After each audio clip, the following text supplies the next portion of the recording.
Oh, I got your logo I'm going to send Oh, there you go. there. Howdy, folks. 'Cause We're I live. have it all put away right now. That's Oh, okay. I got your logo I'm going to send Oh, there you go. Damn it. I better shut off howdy, that folks. speaker. There's an echo. All right. Say hi to A.G. Randall, everybody, and Corn Hello, Dog. everybody. I can't see the chat, so I don't know who's on. I got Chef Capone. We got A Friend. Got Corn Dog 42.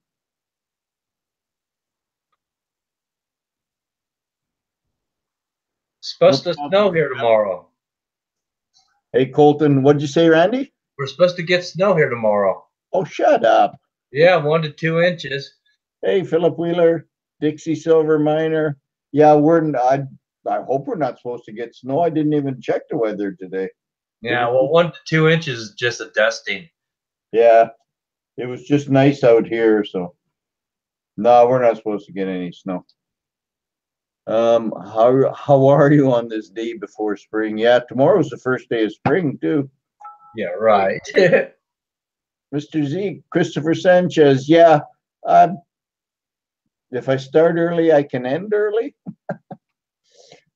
I'm pretty tired today for some reason. Ask Mr. Zeke. We just talked on the phone for about 45 minutes or so, and I probably yawned his ear off. Yeah, I'm a little bit tired too. This is into my nap times. Well, look at that. Going to be in the 80s here on Saturday. Good. I don't know how you can stand the heat.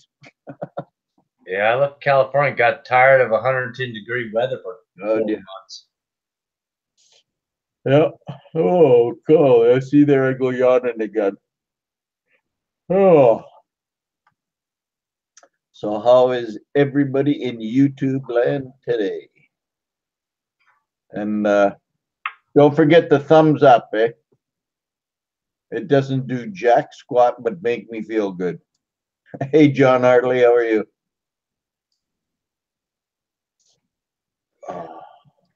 Did you see that Canadian thing I posted on Facebook this morning? About what Canadians think of America, what Americans, what they all. Yeah, but I saw it, but I didn't watch it yet. The guy's right. I was thinking about it. He's right. There should be 12 things or 10 things that Americans don't know about Canadians. So I have to look. Maybe there is one. Yeah. Just for you. Dang, Zeke. What do you do just for me, Corn Dog? That kind of worries me.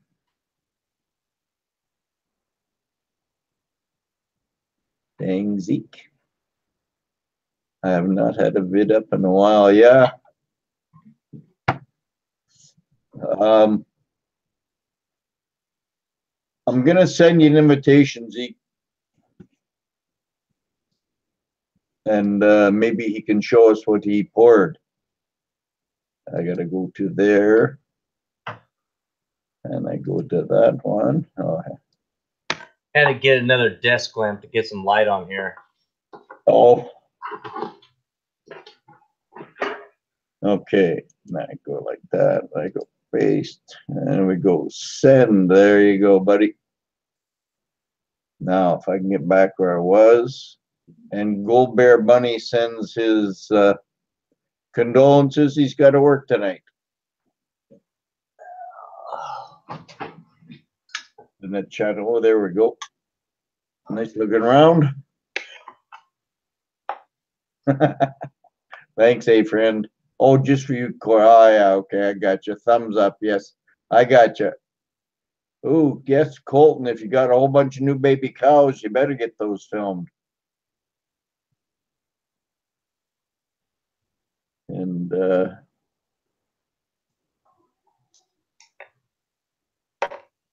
there is the soon-to-be world-famous Mike GPO around. Ooh, there you go. Yeah, there's the light. The light passed right by it, and it was perfect, and then it moved. Like that? There you go. That looks good right there. My friend is over today. He goes, "Who do you make making this for? Some guy in Japan?" I go, no, that's sunny Manitoba. Yeah, that's sunny Manitoba. It does look cool. I don't think I can name 3. You have over 300 new calves? Good God. That's got a few cows then. That's looking cool, Randy. Just like that. Let's see. A little bit better. That looks awesome. Yeah, I hope it comes out good. Oh, it will. Now you deserve your own round. Yeah, it works for me. It certainly works for me. Now, like I said, I could still add to this so it's thicker. I mean, I won't attach it, but I'll send Bear a disc. You know, a thin disc, and then maybe he could like glue it on or something. Yeah. That's a thought too, right?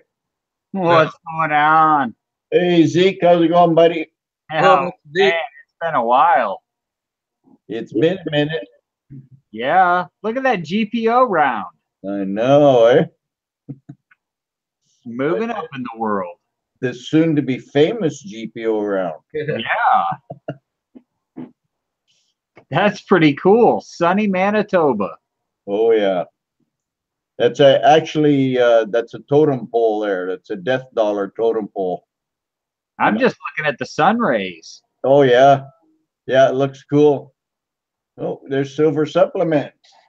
That's awesome, dude. How's it going, Supplement? What's up, man? Just cruising. Oh, there you go, right there, Randy. That's perfect. Oh, That looks awesome, man. That's going to be so cool. Pack that in Delft clay.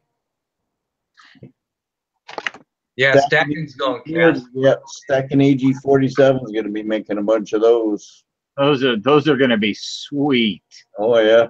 Hey, Kiwi, you made it.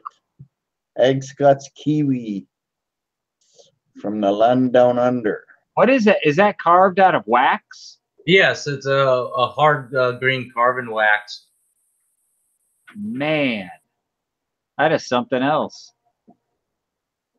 That is really cool. Yeah, one Royal GPO. Yeah, we'll definitely get him to stick a disc on the back of that. Eh? Oh, nice. One Royal GPO.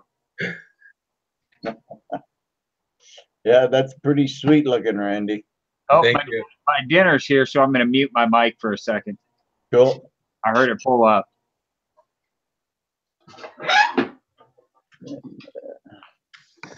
So I'll supplement tonight. Doing good, buddy. Doing good. Oh, golly, I'm so tired. It's not even funny anymore. I hear you. And it's not like I'm doing anything. That's probably the problem. I need to be doing more. Yeah, I was told we have to go in early tomorrow. No, well, first day of spring tomorrow, so maybe I'll start walking again. Go downstairs and hit the treadmill. There you go. Yeah, it's about springtime, man. Seeing a blue jay. Oh, nothing like that here yet. I heard people talking about seeing the odd goose in that, but nothing. Well, goose is odd. Nothing major. Oh, look at that, man. Supplement. I'm going to put you on the big screen. You go ahead and show that thing off. All right. Oh, look at that angle hard. Oh, yeah. Look at that, eh? Hey, Vessel. How you doing, buddy? That is sick. Look at those pucker lines. Yeah, that's what I love those pucker lines, man.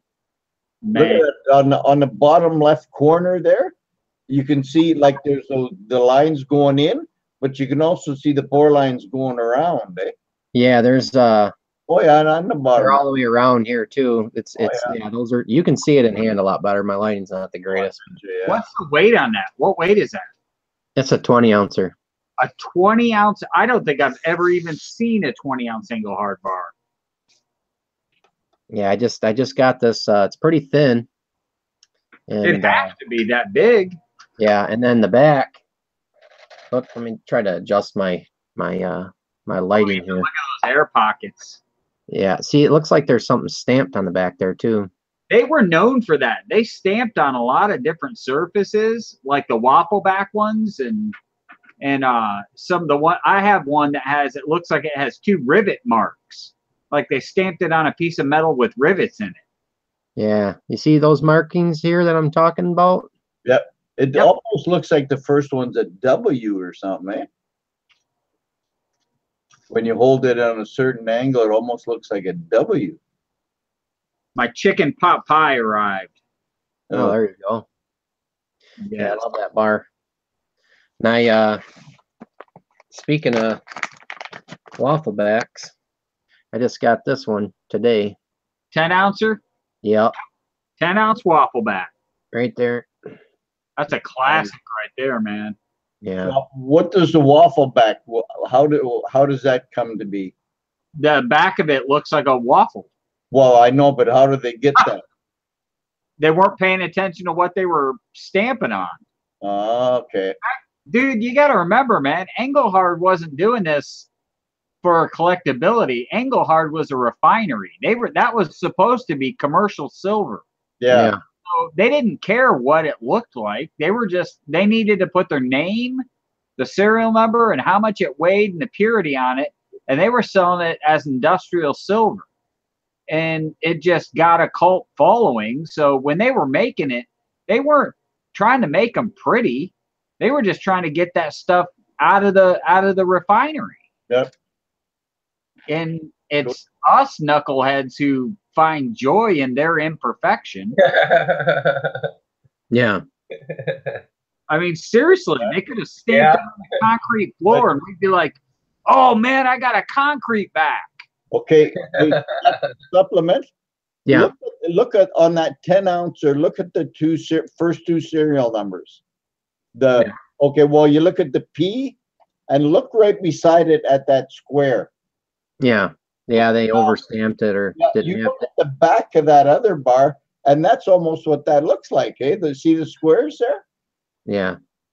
I wonder if that's from blank stamps or something that somehow. But that reminds me, like, That was hard. yeah, Yeah, they did. And those look like individual numbers, yes, not a series stamp. I wonder if they had like a tool where they slid them into, you know what I mean, or something like that. Drop them in Oh, one sure. at a time. Yeah, On at their level, at their size, as much as they were doing, they had to have.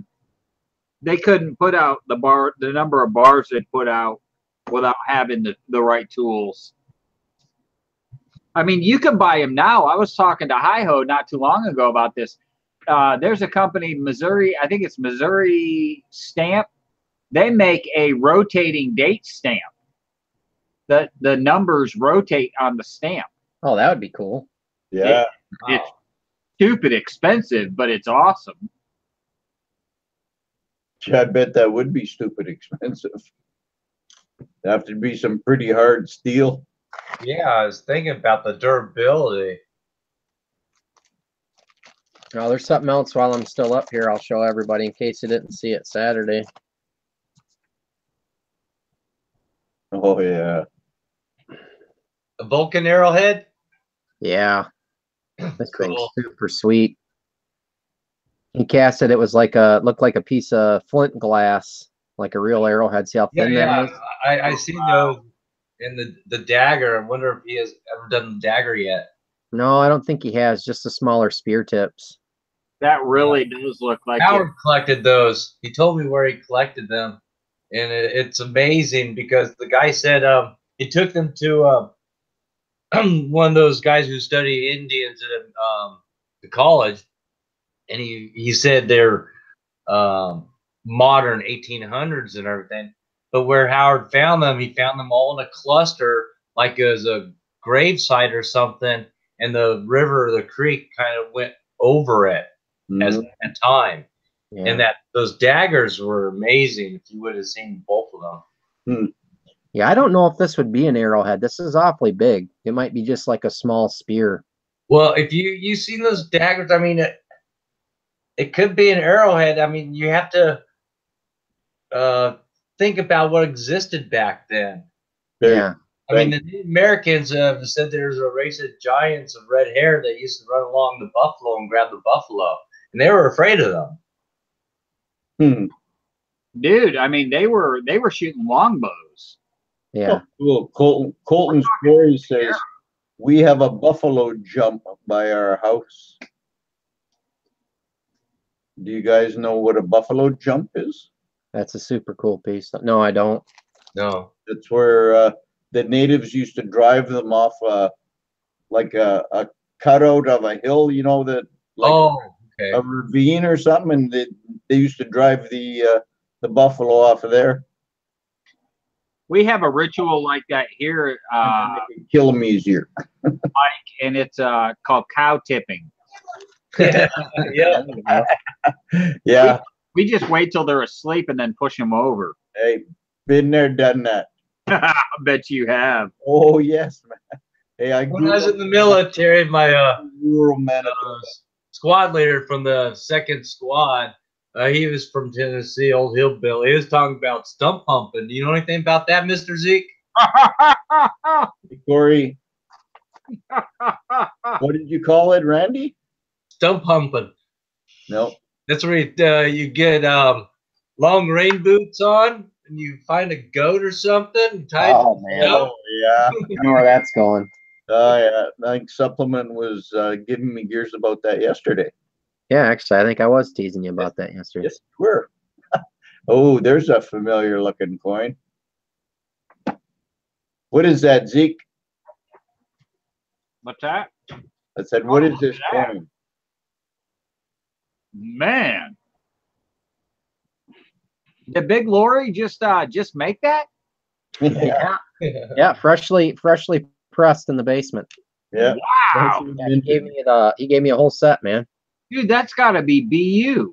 Yeah, they all look BU. All 10 of them. He sent me all 10 of them. Holy cow. The Yeah. two, Even the 38. Check out the 38. Oh, yeah. Look at that thing, eh? oh my goodness. Nice. And these sweet capsules, too. These are very cool looking. He sent mine in a tube, and they all look like they've been carried around in a drunkard's pocket in the gutter for. Well, mine were in a tube, but they don't look really pretty like they're pretty, but yeah, it's a absolutely beautiful collection that he sent. yeah, if you're gonna have a collection of those puppies, you want them to look nice. Oh yeah, that's a cherished piece there. You can leave it up to Big Glory to come up with some nice shillings. Oh yes. Yep, he's got his shilling press in the basement. That 40 count tube I've got is one of the pride of my collections. Oh yeah. Mutiny Metal.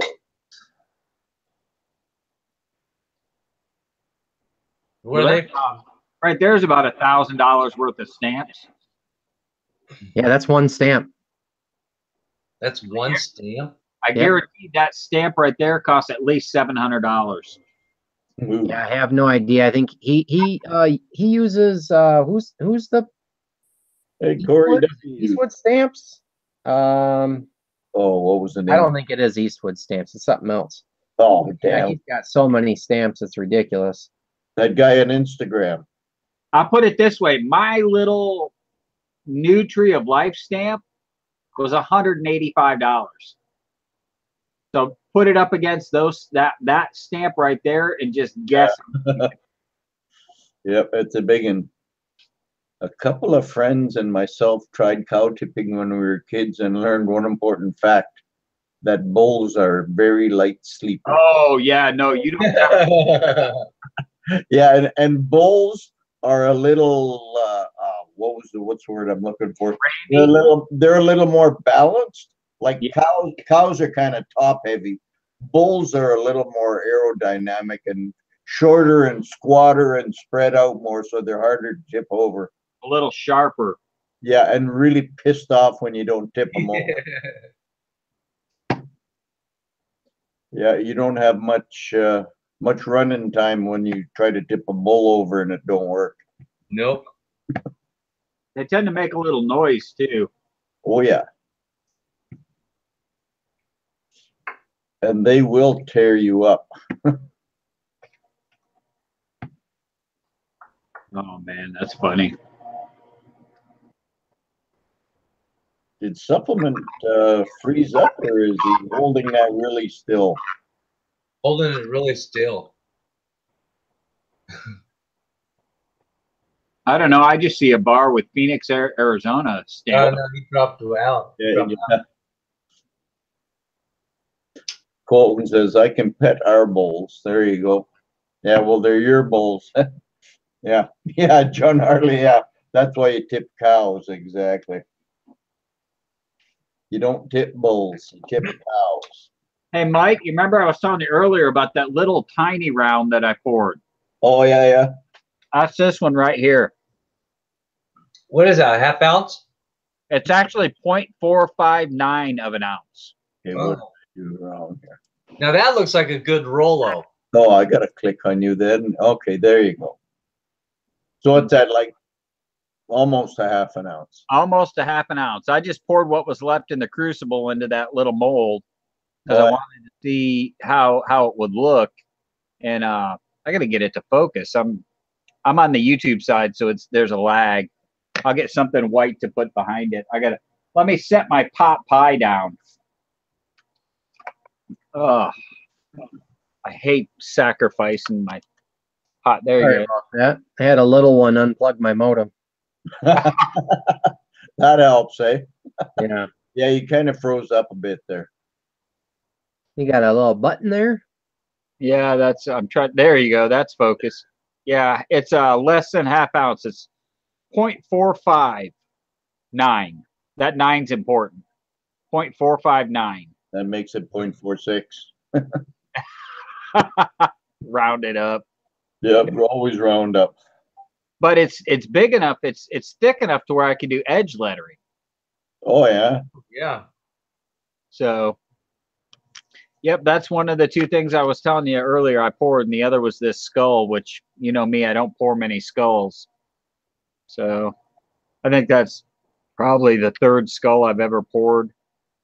Just not my thing, but I had a mold, and I had a crucible full of hot silver, and I had to pour it into something. Ugly thing, eh? Arr. It'll get melted down. Got a different mouth. Yeah. It's almost like you still got lips. No, it's the resolution. It's this. Yeah. You know, I upgraded to the C920 camera, and I think the old camera was better. I think it picked up better detail. You got one of those C920s? Yeah, but I didn't get the C920 HD. Ah, that's 20. And so I think it's crap. because that's what I'm using right now too. Is that Focus. the C920? HD or just the regular? Yep. Well, you tell me. I think yours is the HD. Yeah. Yeah, I didn't spring for that. It was quite a bit more, and I didn't know how much chatting I'd be doing, so I skimped. And this just goes to show, kids, you get what you pay for. Yep. I had to pay $75 for my camera. How much? $75. Holy crap! I could have bought two of these for that price. Well, yeah, well, this is a document camera, and it has like a swing arm, so I can adjust it for carbon and stuff. Ah, there you go. Is that for when you make your movies and stuff? You know, speaking of movies, I bought a video camera too to do my movies. But no, I usually use this document protector or a camera. But I went to walk down to the river Saturday. And my camera's broke, brand new. Oh, geez. I have a thing about electronic stuff. A year ago, I bought a nice waterproof, shockproof, freeze-proof camera for kayaking, and it's broke. It wasn't a GoPro, was it? No, it was a Coleman one. Well, yeah. And when I used to shoot a lot competitively, everybody who was, trying to buck for the big time, they all ran GoPros. Oh, I mean, GoPros are hardcore. They're the real deal. And I actually thought at one point about buying a GoPro to film my pouring, but then I priced them, and now I'm actually kind of glad I didn't because GoPro is going out of business. Oh, well, can you change the lens on those? Because don't they only come with fisheye lens? Hey, Zeke, check out what supplement putting up there. I'm looking at it, and I am absolutely. I saw a video or a chat, either a chat or a video with that on it, and that is one of the single prettiest pieces of silver. I would love to have one of those. The Valhalla Mint. Yeah. I just placed an order with Provident though. So, what do those cost? $24. It's 1 ounce. Yeah, I think he stamps. This is one stamp here on the I guess you'd call it the obverse or whatever. And then here on the back, this is a stamp, the serpent here, but I think he actually carves those in, and that's supposed to say Valkyrie, I guess. Hey, Slacker Stacker. But yeah, this is my first piece from him. He obviously, it's hard to get a piece from the guy. He's always sold out, but I saw it, and I like the machined look on the backside. The not the lady, the drag. Yeah, that side right there. Yeah, it looks machined, and it's beautiful. Yeah, he does them all by hand, he says, and it's that what I was getting at is I finally figured it out. It's Buckeye engraving, and this is what I wanted to show you. Give me one moment here. Yeah, Buckeye made my stamp. Chef Capone, yes, the cows can stand up by themselves after you tip them over. Yeah, all those stamps. Buckeye, Wow. Buckeye did Look my, at those, eh? Buckeye engraving did my stamp. Cool. That's got to be done by laser, eh? Yeah. Holy cow! Man. Yeah, there's probably $3,000 in stamps there, at least, if not more.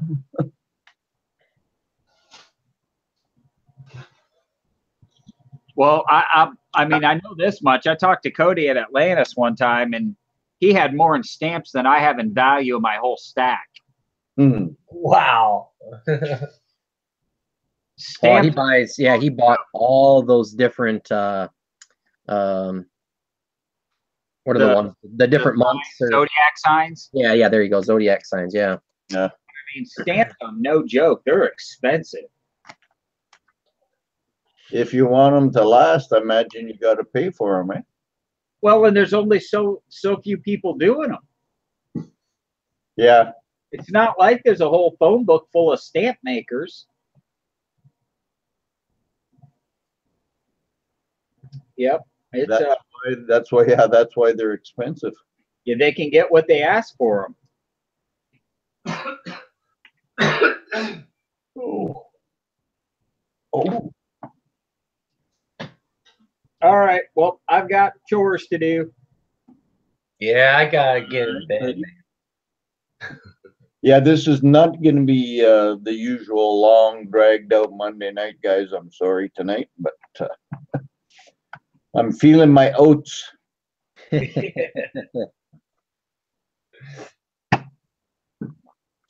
But we'll go for more than half an hour. That's a promise.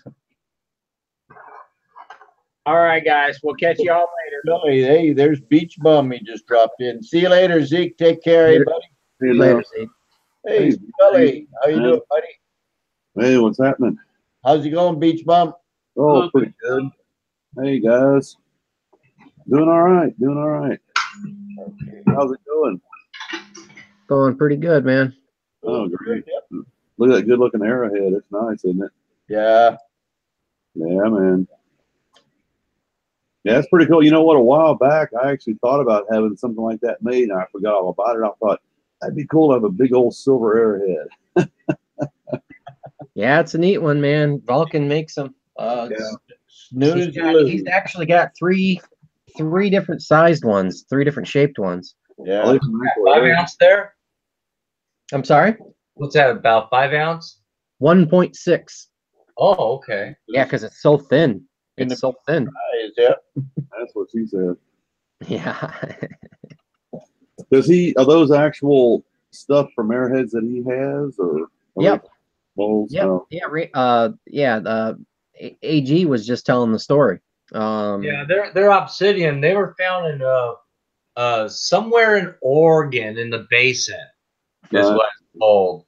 And the guy found like hundreds of them, along with some ceremonial daggers that Vulcan's going to try to cast. I think it's the medium-sized one. I can't remember. It might be the larger one.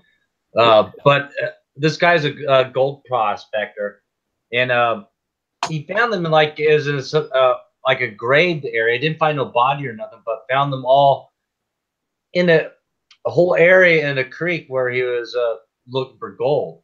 Wow. It's like it went over like the river changed or something and went over this part. Now they were all obsidian, Huh. all of them. Oh, that's cool. And he took them to one of the colleges that had a Indian guy in there, Yeah. class or professor or whatever. And he said they were the way they were napped were like from 1800s. But it don't make sense, because why would somebody nap so many beautiful arrowheads and daggers and just leave them there? Yeah. Well, if they were in a grave, like when those guys died, those were their most valuable possessions. Yeah. I'll mess with some. Get some Yeah, bad. that don't sound like that area, the Indians of the West Coast. Yeah. I don't know. Maybe they commuted or something for a while. Yeah, I don't think so. Monkey Swag, the ones that he has are from the 1800s, I think. Clovis points or something much older, aren't they, or different? No. I've got a lot of cool arrowheads that I got from relatives when I was young. I've got a lot of cool arrowheads that were found right up around the Ohio River in Kentucky, and the Indians were very plentiful there.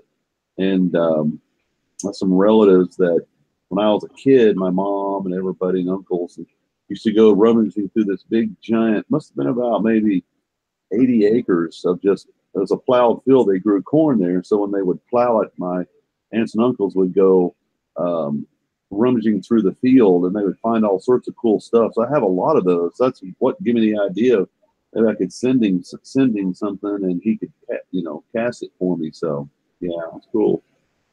I was in North Carolina one time, and the guy had a house built on a sand hill that was close to a creek. And every time it rained really hard, you could go out in his backyard and pick up arrowheads and all kinds of cool things like that. And I picked up 2 arrowheads, and they were only about 1.5 inches long, like small, but not that shape either. They were just like straight pointy. Yeah, my mom said the same Was thing. this when you were traveling with the circus and the bearded lady? No. Oh. It was selling construction equipment. Well, those little ones were used for like shooting birds and small game and stuff. Yeah. Right. Yep. They were very, very small. Yeah. But they would also probably kill a person if he got shot with one. Oh yeah. Shock alone would take you right out, probably. The ice pick could kill a person. Hell, a spoon could kill a person. Yeah. Oh yeah. Golly. It's like falling off a mountain or something. It's not the fall that kills, just the sudden stop. So. That's what they say in parachuting. Batman over there on the chat side. Hey, Silverback Stacker, how you doing, buddy? Hey, Scully popped in too. Hey, Scully. Where is he? Oh, he's on. Popped in a second ago. Yeah, I just sent him an invite. If he wants to. And hey, Karis, how are you? Hey, Karis, how you doing? SBS in the house. Karis Ravenhill in the house. What's up, Shep? What's up, friend? Australia still make arrowheads from glass bottles. Or just being shot with a pointed stick would suck. Yeah. Good tip hat. Yeah, I gotcha. So I don't know what would be worse, being shot with an arrow with a big, arrowhead on it like that and a long stick, or be shot with a bullet. What would probably be better for you? A bullet? Be cleaner? I don't know. As long as it was right between the eyes, I don't think it would matter. Yeah. Yeah. Yeah, Well, something about arrows like more like getting stabbed, man. Yeah, I was gonna say an arrowhead would probably take you longer to die. That's all. Just bleed. Arrowhead that size would do a lot of damage inside the body, wouldn't it? Oh, Oh, this would be like getting stabbed with a freaking kitchen knife. This thing's huge. that you know what? All depends on on the bow too, like how fast that thing would be traveling when it hit you. That's what I'm saying. This might be like a small, like fishing spear tip or something, because I couldn't see this being fashioned to an actual arrow and shot. It's so heavy. Yeah, I don't think for fishing there's no barbs on it. Yeah, well, then maybe small game or something. I don't think this thing would be shot. I mean, this thing's huge. Big game, probably. I mean, You need one hell of an arrow, even if this was glass. I wonder how much that piece of glass weighed. You ever pick up an arrowhead, it doesn't weigh anything. Yeah. This has got to be heavier than crap. You know? What if that was attached to those throwing spears that the primitives used, the ati, or the lattle, whatever it's called? You know what I'm talking about? the lattle is what it was called. It had a little thing on the back. Yeah, they have like a throwing stick and they attach it to it. Yeah, so an lattle is what it's called. Silverback Stacker says the antibiotic properties of the silver would save your life. It'll heal you right up. Yeah. Put a hole in you and heal you at the same time. There is a theory about werewolves now, why they die from a silver bullet. And vampires. For some reason, the werewolves die from a silver bullet. I guess because they're bad. Yeah. And they had to invent something. Yeah, come up with something. At least they got that right, though. Yeah, because the antimicrobial would kill the badness in them, I guess. Yeah. Well, I filter all my water and then put in a pitcher in the refrigerator with a Silver Eagle in it. Oh, nice. So that says, for me, you need a palladium bullet. Would enough silver leach out of that to be antimicrobial? No. Old timers used to put it in their water barrels, their rainwater barrels, to kill the bacteria. Yeah, I guess I could. Yeah, I mean, yeah. You know what, Randy? I used to know a guy. Well, in truth, he held the mortgage on my first house. And he was an old guy, and he distilled his own water. And the jug that he distilled it into, he always had 4 or 5 sterling silver spoons in there. Because he thought the silver was good for you, Right. And if he would have been around in the 1800s, he would have been one of those guys with the colloidal silver.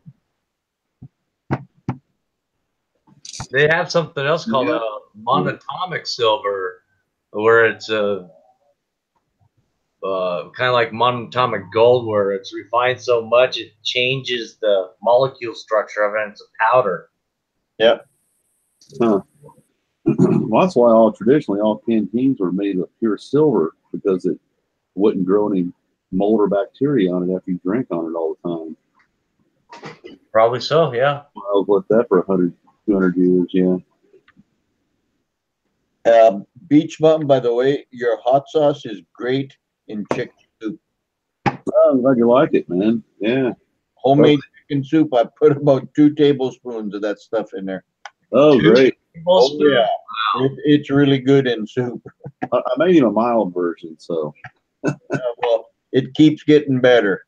No, that's great. It does make a difference after it sits around, doesn't it?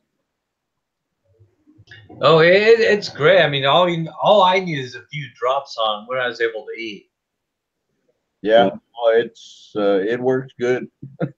You sent me a great set of those Canadian currency, man. Everybody really would like to have some of that. It was really very nice, very nice. Well, I can get a few more of those probably. Now that was a great set, man. It's a beautiful set. Yeah, definitely. Was that one piece in there? Was that copper or gold? I couldn't remember. Oh, that's copper. Oh, okay. Yeah, if that was gold, it'd probably be missing. Customs. No, me. Thanks a lot, though. It's very nice. Yeah, no, that's the guy at my coin store. He puts those together, eh? Oh, really? That's awesome. He buys the cases, and then he's got the coins, and he just puts them together. And I noticed it looked like the quarter spun around, eh?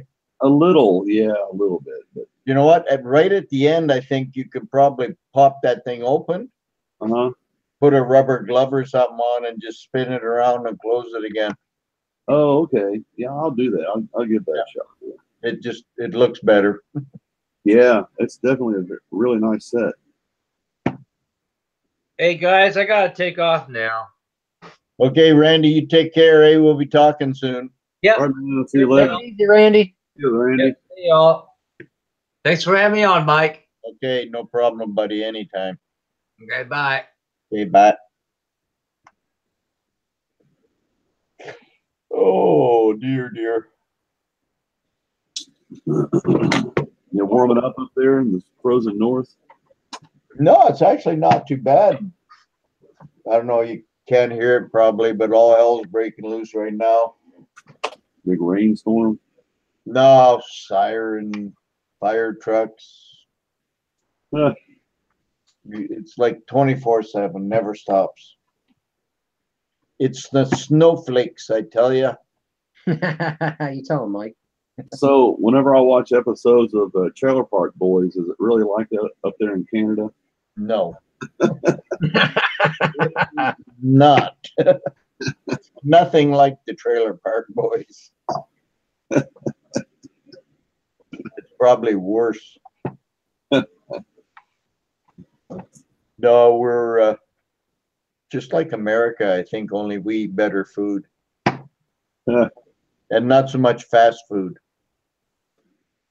Does the Canadian government do any sort of regulating any like fast food chains and stuff? Do they have any hand in that, or they enjoy the taxes too? Well, they told 7-Eleven they could sell big giant kegs of Coke. They told them that I think the biggest one they can sell is 1 liter. Like, you know, those big. The 2 liters you get.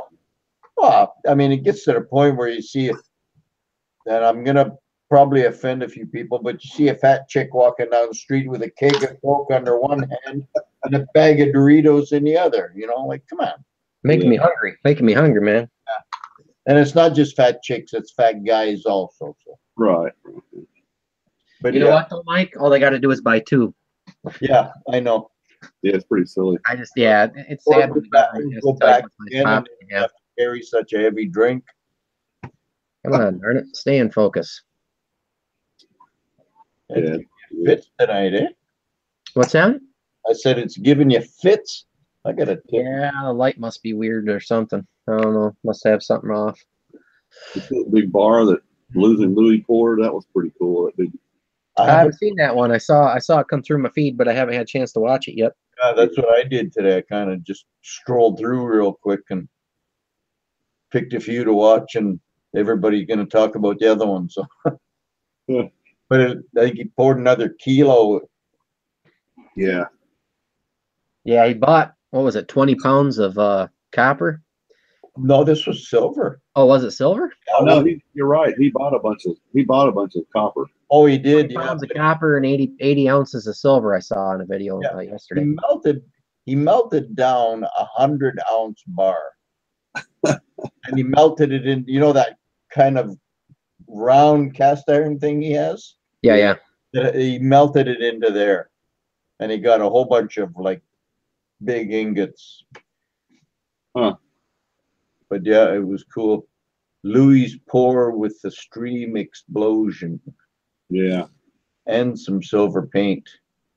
I know a video or so back, he had some cast iron things and he melted some some copper. Yep. And he made one of those copper ones for me. It has like a mermaid sort of thing on it. But he showed some of those bars. They look pretty cool for copper. I mean, Oh, yeah. Copper's beautiful. Yeah. Yeah. I mean, it's beautiful, but it just turns a funny color after a while. Does it? Yeah. Hang on. Because this used to be like, a shiny new penny. Oh, okay. And it just turns kind of like reddy brown, kind of. This is like the famous Agender lightning bolt bar. Oops, that's upside down. Yeah. Oh. The lightning bolt coming out of the clouds. Oh, gotcha. I bought a silver one off Agender, and he sent me a copper one. Oh, that's cool. That's the only. Well, no, I got a couple copper rounds, I guess, but that's Can you the only copper I got. Can you polish that tone off that? I could, yeah. Oh, okay. Yeah, I can. If I rub it on my jeweler's cloth here. Right. yeah, my Sanchez snake's turning Starting gold and copper colored. Yeah. Get some tone on it. I'd have to rub this thing 6 ways from Sunday, but it does shine up a little bit. Oh, that's cool. Yeah, there's my snake there. Still got some shine to it, I guess. Copper is pretty. Indians treated it like gold. The Dutch bought New York from the Indians with copper coins. There you go. This is real malleable. We can do whatever with that. What'd you say, Beach Pump? I guess it's real malleable. You could do stuff with it and melt. Yeah, it's soft. Yeah.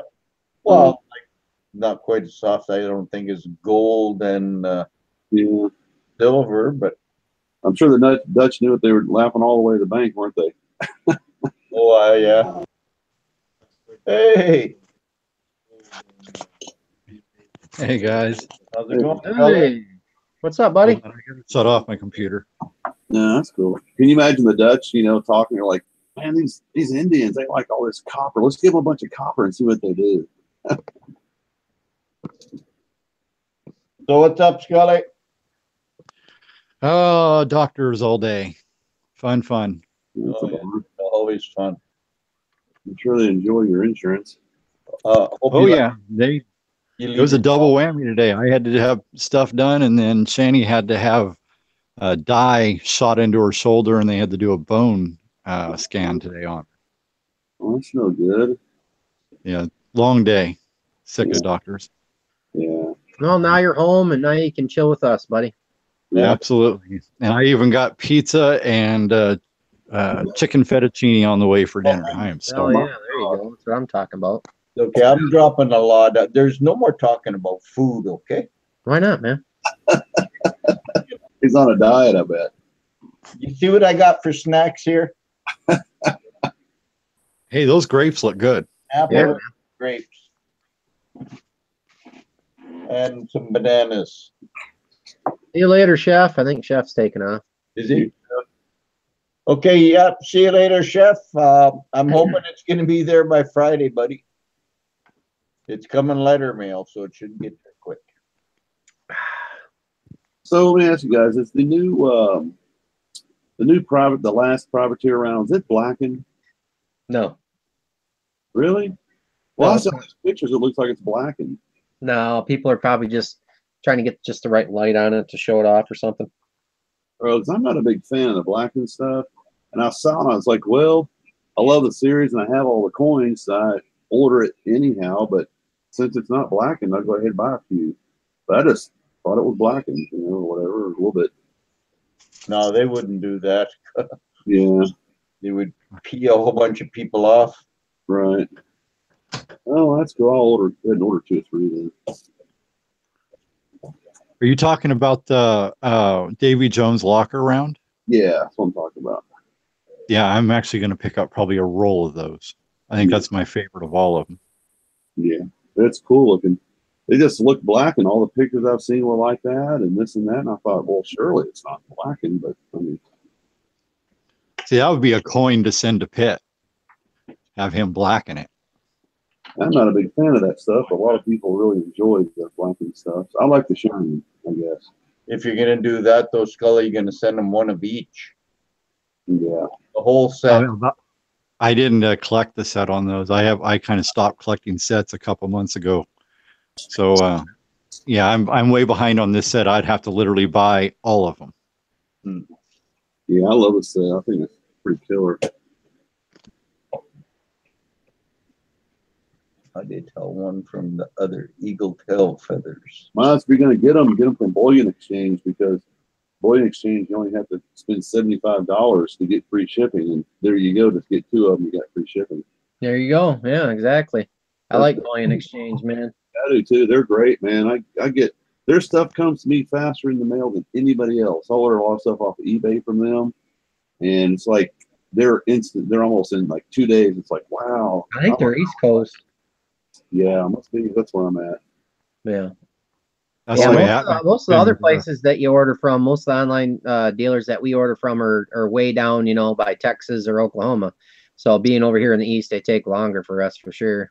It takes forever, man. They're all down there, you know, Provident, JM Bullion, all those guys. I mean, Monument's in New Jersey, but a lot of them are in Texas and out west. Yeah. Yeah. They want their employees to enjoy the nice mild weather. They probably get better tax laws down there or something. Well, not in California. Man, they got a lot of funky regulations out there in California on stuff I hear in the news. What they got in California is a whole lot of snowflakes. That's not a dig on you either, eh, Scully? No, I actually kind of probably agree with you. California is filled with quite a few, but yeah, California, the home of the snowflake. Hey, Scully, is the all that you're talking about? You had a little bit of investment in like some property, some gold mining, or some gold property. Are the regulations pretty bad out there? Or say can you just show up at a creek and start panning and stuff, or is it a pretty big deal when it comes to, you know, sluicing and panning and claims and stuff? There's a lot of regulations out there. As far as claims, whether you have a claim or you're on public land, all the rules and regulations apply. So having a claim, it doesn't change. But what California has done that's destroyed gold mining is you cannot use any type of motorized high banker, sluice, anything like that in California now. Wow. So yeah, all these guys who did the dredging, there's no dredging allowed. So basically you have to have a river sluice, or a gold pan. But with those two, yes, there's regulations, but they're all, you know, trivial. Those are the biggest ones you have to follow. And you also have to know where, when you're mining, never to mine near bridges, stuff like that, obviously. But I guess it sucks in California right now. I mean, if you look at the other side of the coin, I guess that a lot of humans out there don't give a crap about nothing, especially when it comes to mining precious metals. And I can see where a lot of places might be torn up and destroying vegetation and river flows and changing channels. And that's where it's wrong. Yeah, is actually sluicing or dredging the rivers cleans out the lead, because every single gold miner I've ever met, talked to, when they dredge, they keep all the lead, they keep all the trash that they pull out of the bottoms of the riverbeds. And they've already proven scientifically areas that have been heavily dredged end up having the wildlife in the rivers comes back like tenfold. That's great. It actually helps the rivers. And it's just, I personally believe it's just government wanting to control the gold. Want to control basically all minerals, not just gold, because in California there's a lot of other minerals that have value. So, sure. Well, it's like when I'm metal detecting on the beach and stuff. All the metal detector people I've ever met, say that, and like this, I'm the same. Everything I find, I keep. All trash. You'll find people who they pick up everything, and we actually clean the beach. Really. Yeah. Well, yeah, it doesn't matter where we go, whether we're in the desert, in the mountains, by streams. When I'm digging the desert, if I dig up old cans or anything I dig up that's metal or trash related, we take with us. We haul it out every time. Silverback Stacker wants to know, Scully, can you take the dirt out of state? You're not supposed to take dirt out of the mountains or anywhere. You're not supposed to take it. You're supposed to mine it there. But I mean, there's you know, like from my claim, I always bring dirt home, but it's not like I'm bringing truckloads. I'm bringing about 5 to 8 5-gallon buckets, about halfway full. And there's sample areas. And I do that because I sample a lot of areas, bring dirt home, run it through the sluice. So that way I don't have to do it all there. I can actually sample a great big area there, as long as I remember where my samples are coming from. And then I bring it home, and then we could run it all here, and I can get a lot of information. So when I go back, you know, I have a game plan of what I'm going to do. Right. It's a lot of fun. It's a lot of work though for most of the time, a very small payoff. I mean, at best, I can make $150, $200 a day, and those are really good days. That's better than a kicking in nuts with a hard boot. Yeah. Well, I would rather do this than work anywhere else. I mean, seriously, you can give me a cush job where all I got to do is push a pencil and pay me big bucks. I'd rather do the hard work and scrape by, because I get to be out in the, you know, outdoors in nature, and that's what it's all about. When you sit down and you have lunch, you are in beautiful scenery, and there's nobody for miles, and yeah, it's awesome. Do you and you know, a lot of people don't realize that, you know, regardless of what you're gold mining or wherever you're at, that's hard work, man. I mean, very. So it's Yeah, if you have a bad back or a bad hip like me, it can be very. I mean, I know a lot of guys who have really bad backs, and a lot of them are really old guys in their 60s, 70s, 80s, and they're out there mining. They push through the pain because they love it. The first time anybody that goes out, anybody who's never done it before, go down and buy yourself a gold pan. And if you're in a gold state, now granted, there are some states in the U.S. that there is literally no gold. Yep. But for the most part, most states have areas that you can find at least traces of. But those people that go out for the first time and they pan and they actually find that gold, I don't think I've ever met anyone who hasn't got at least partially hooked, if not full blown. I mean, it's a great feeling when you actually, because the gold that you find has never in history been found, obviously, or else it wouldn't be there. And so you're the first person to lay your eyes on that gold and to touch it. I said, if that doesn't give you a bit of a chubby, there's something wrong with you. Oh yeah, well, you get the chubby when you go to, like, you pan a pan and you actually find nuggets in it. Yeah, there's the one that you scream out loud like a little girl, and then you look around, make sure nobody was around.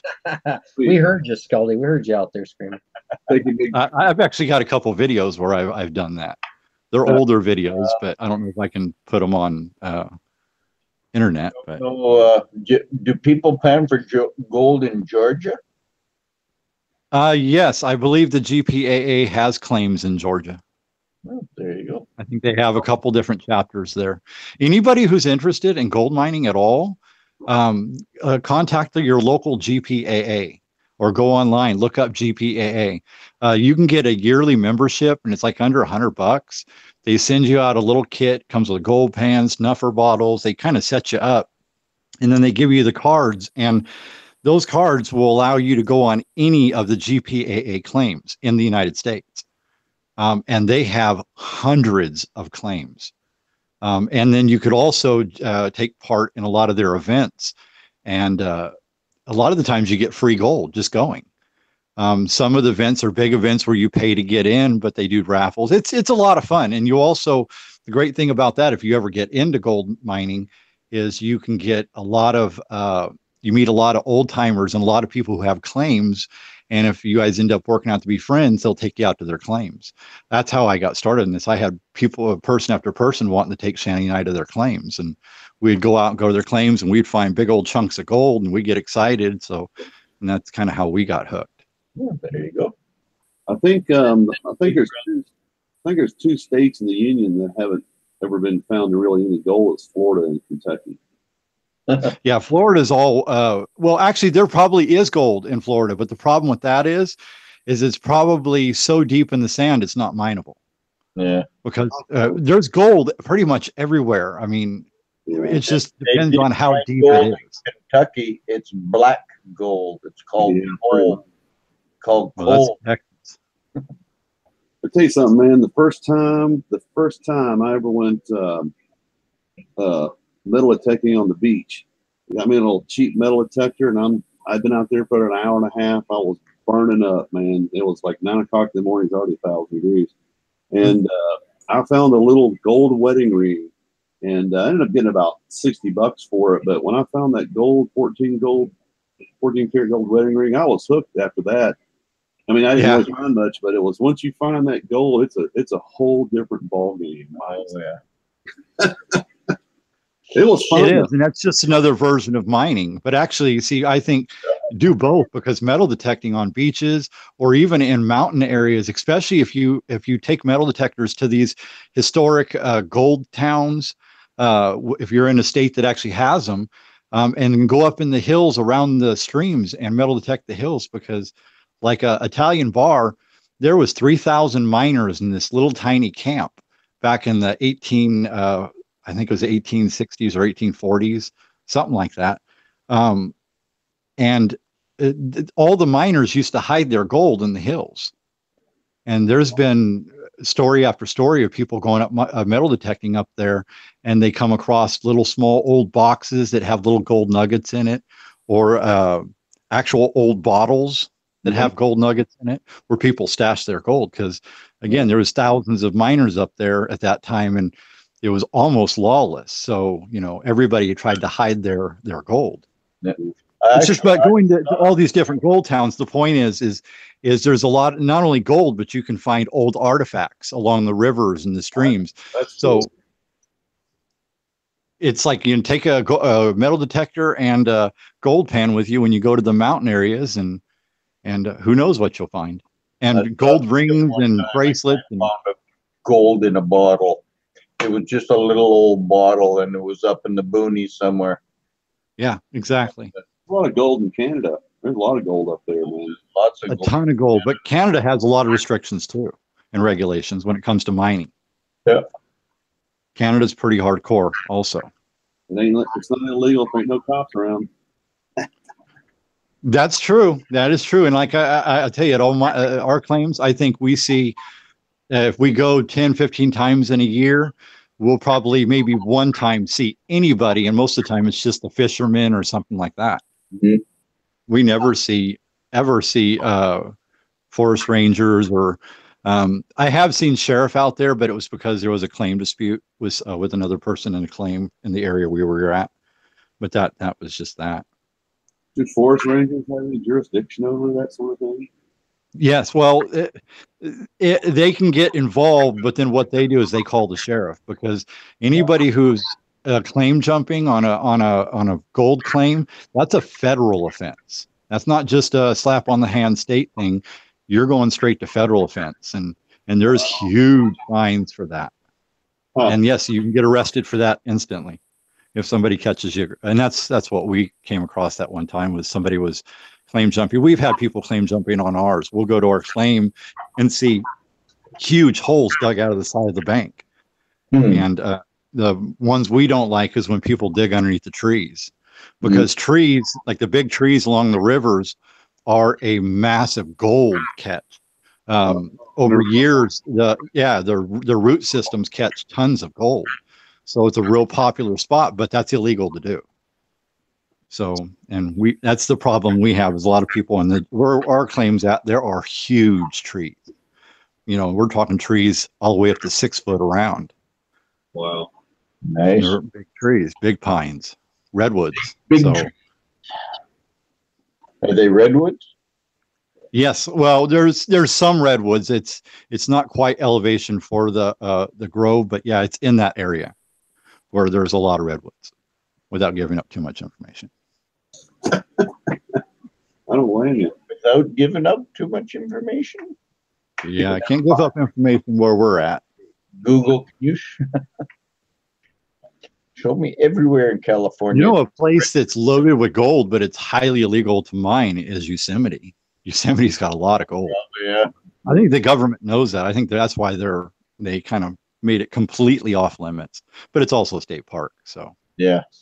You know, a lot of people don't know this, but 85% of Nevada. Slacker Stacker Gold Rush is a reality TV show, and nothing on there is real. Yes and no. It's all staged, and all their pans and all their finds are salted, but think so? But the concept of it is real. Yep. You don't think those guys find 5,000 or 6,000 ounces like that? No. The guy who owns the Lost Dutchman's Association, the LDMA, he does a lot of gold shows too.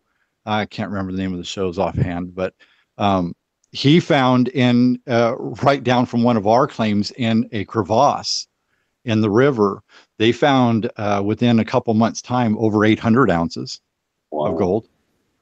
800 and like 880 ounces of gold, and then they could have got more, and they said there's a lot more there, but that crevasse just gets good. It just keeps going and going, and the farther down it goes, the narrower it gets.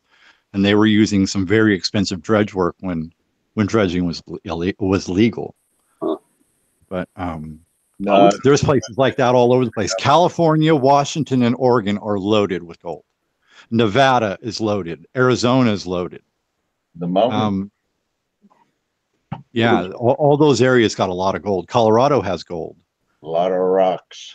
The United States government owns 85% of Nevada anyhow. They know what they're doing with all the gold and copper and all the minerals that are there. I mean, well, if you look at history in California of the gold rush, and you see where all the mines are at and where all the big claims were placed, there's a big gap right around Yosemite down to, I guess, right around like the Bakersfield, Kern County area. There's a big gap where there was no mining allowed. And that's at that time is when the government decided, because they were basically permitting all of California, and they decided that they wanted to stop. So that big section was never allowed and permitted to mine. And they kept always saying, well, there's no gold there. That's why there's been nobody there. It's because the government stopped permits, and in that area they kind of finally said that's enough land that's being mined. Right. So that area has a lot of gold up there, and they say there's none there. I've already been there, and there's a lot, but unfortunately it's not BLM land. It's the U.S. forestry, and there's completely different laws and regulations on forestry than BLM land. BLM land is public. So, I mean, you can go up and camp on BLM land. You can pretty much, BLM land is everybody's land. Forestry department, especially in California, that's government land. That's not public. No. And the government owns, yes, a lot of land. In fact, the government's been buying back land as well. GPAA has lost probably a dozen claims down by the Red Rock Canyon Mojave Desert area, because the government's sweeping in and turning it into national park. All of Red Rock Canyon now is national park. It wasn't that way, 5-10 years ago. Huh. Utah has silver mines. Yeah, man, a lot of silver in Utah. Nevada. Silver is a byproduct of gold and copper and zinc mining. It's just a byproduct. There's a lot of actual silver mines, but a good chunk of silver, though, is just a byproduct of mining for other metals. Yeah, the silver is kind of everywhere. Yeah. I watched an interview with a guy who has one. This been a couple of months ago. He was on Jim Cramer, and I forget what the name of his company is, but they have giant silver mines in Canada and Australia, which some of the greatest gold and silvers down there and stuff. But he was saying that when it comes to mining silver, that a lot of these guys, the silver is not worth as much. They're all mining for the lead.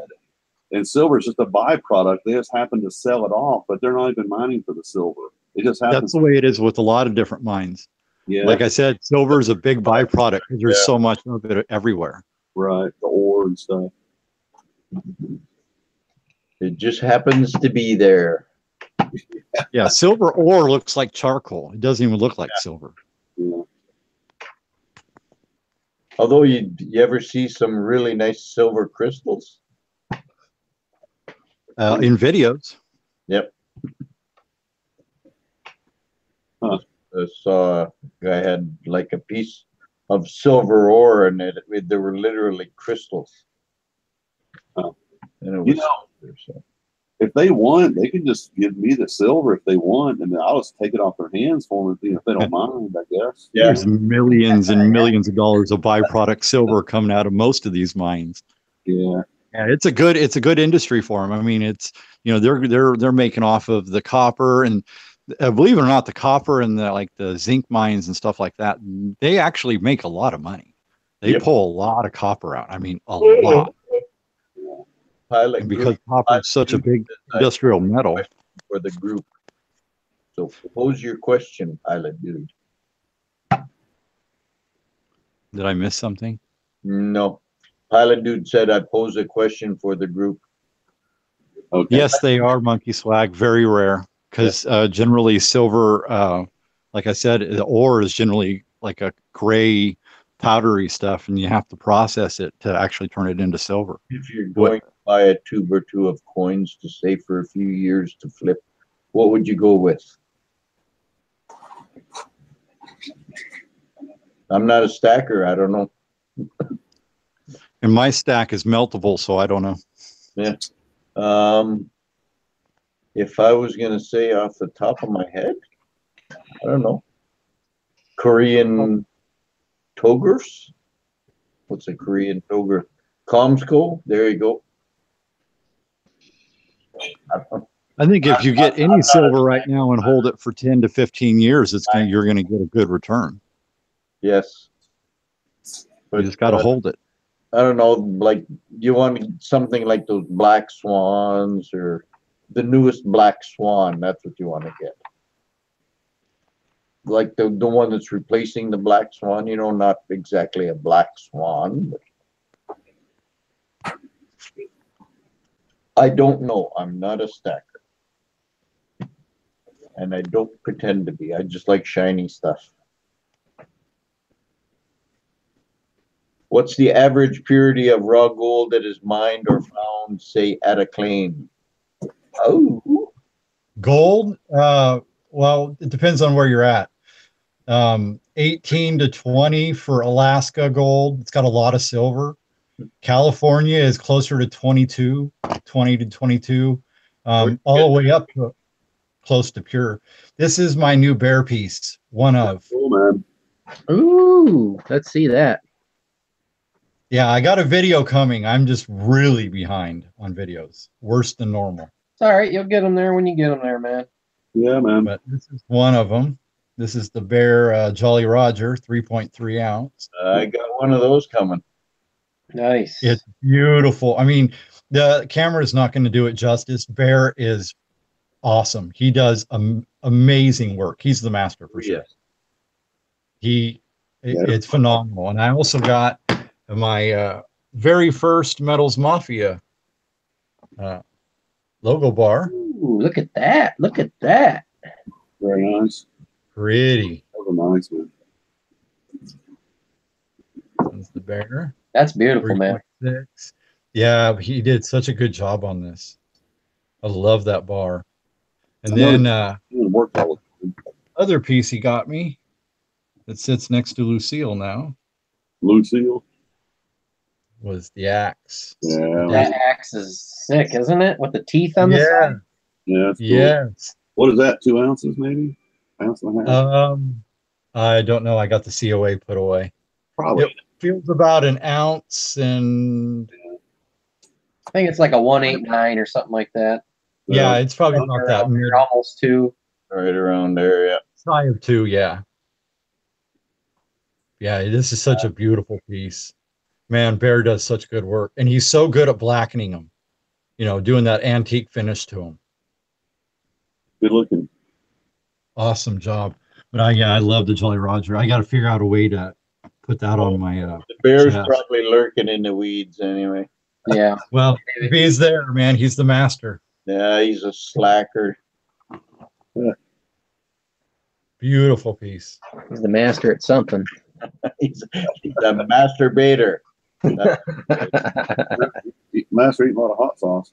He likes to fish a lot. He loves his hot sauce. I sent him 6 bottles last week, so I'm sure he set up for a little while. And they're all extra hot too, man. He's got to be frying. Well, when you eat 15 tacos at a time, man, you go through a lot of hot sauce. Man, he must have been sweating bullets. Yeah. This is Shanny's red nail polish. Oh, that's a lightsaber, isn't it? Oh, that's cool, man. Yeah. I like it. I think the color is called Wet Shine.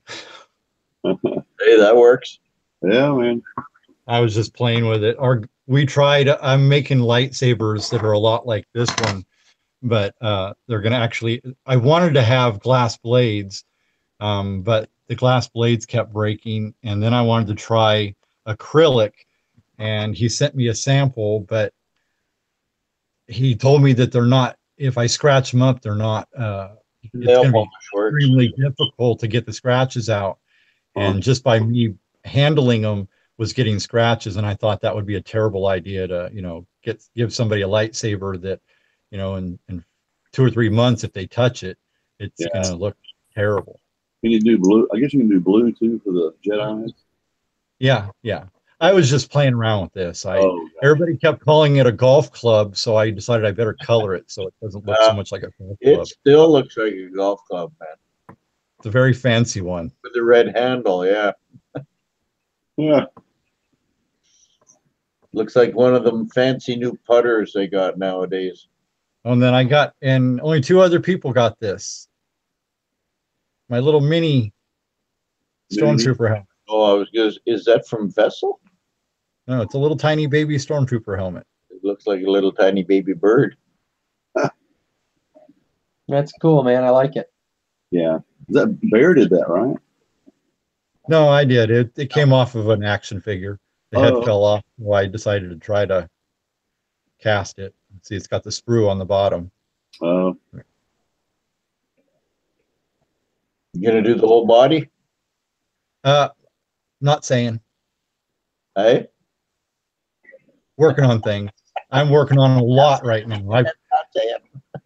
I've actually got a couple things huge I wanted to show tonight, but they're not done. And Shanny said I needed to finish them first. And I agree. I need to get them finished. I've just been really busy lately. But luckily everything's slowed down now, and I'm kind of taking a short break. Holy Christ. Monkey Swag. Oh, I thought Monkey Swag wanted to buy something there. He doesn't even do port silver. He's Scully's Corner. How is the red nail polish getting scratched? I thought only acetone can harm nail polish. No, not the nail polish. It was we have acrylic blades, blades that we ordered out of plastic. And those acrylic blades, for some reason, they scratched up on the surface, and it was taking the shine off the blade really easy. And I didn't want anything like that. The nail polish, this stuff's holding up excellent. Yeah. This would work fine. And the great thing is, if somebody wanted to nail polish one, if it ever did chip, a little acetone, clean it up and repaint it. Yeah, redo it. Yeah, it's just nail polish.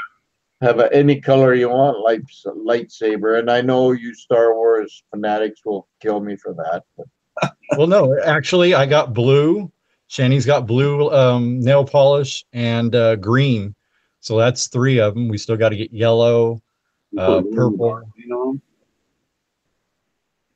The what now? Nobody had an orange lightsaber? No. Not that I know of. Tennessee fans like that, eh? No. I'm a big Star Wars fan, but not that big. Could you use glow in the dark paint, and then in the dark it kind of glow under a black light kind of style? That'd be cool. Do they sell nail polishes like that? I guess they make everything else like that. I would have seen some. I don't know. Yeah, she doesn't really wear nail polish that often. A lot of this stuff is stuff that she had from years ago. She works in a shop now, so nails are kind of a joke. Yeah. She's got probably more manly hands than me at times. Is that hey Scully, is that a silver Stormtrooper battle cruiser in the background there? Is that what that is? This one? Yeah, that's 6.5 ounces. I was just thinking about it. That's awesome, man. That's fun. I was thinking about. Yeah, this thing's heavy. This is the heaviest piece I've ever cast. That's great. I've got to still figure out how I could make the tower easier to do. The tower's a little tough. Oh, that's awesome. It's actually 2 pieces. I've got to solder this one back on. My solder busted loose, so I did a terrible job. The problem with soldering something like this is you have to get the whole piece to temperature, and getting a piece that's 6 ounces to temperature to solder without melting the littler pieces or melting off these, that's the problem. So soldering this, we're going to have to use a very low temp solder. I was trying to use hard solder and I failed. This is the second one. So this is the second destroyer. The first one I messed up. Still cool though, man. It's nice. Yeah, it was a fun piece to make. I'm going to make more. I'm probably going to make a total of 5 of them. I'm going to keep that minimum. Actually, I'm probably not going to be doing a lot more selling silver. I think I'm going to well, I mean, what I mean is I'm not going to take orders.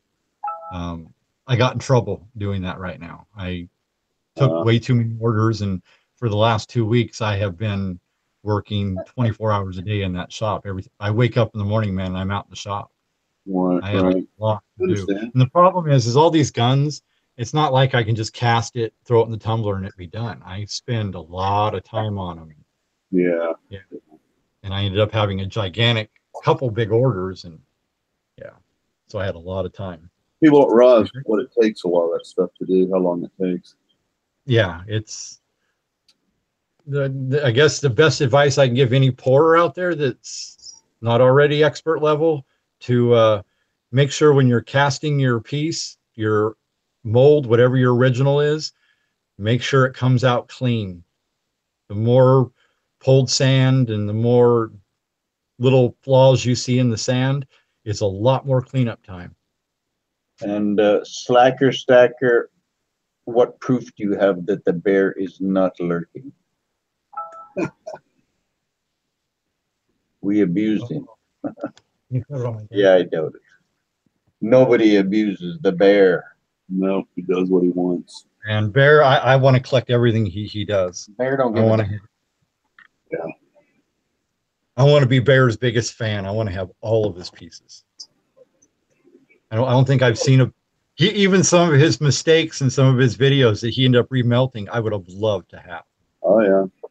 He's in the process of making me a Smacky the Frog, which I always thought was cool. So it's an old pour that he's done.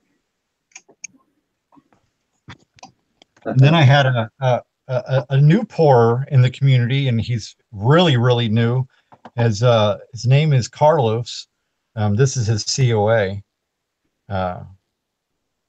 Very cool guy, man. As soon as he starts doing videos and everything, everybody needs to sub him up. I'm going to do a shout out video for him once he does.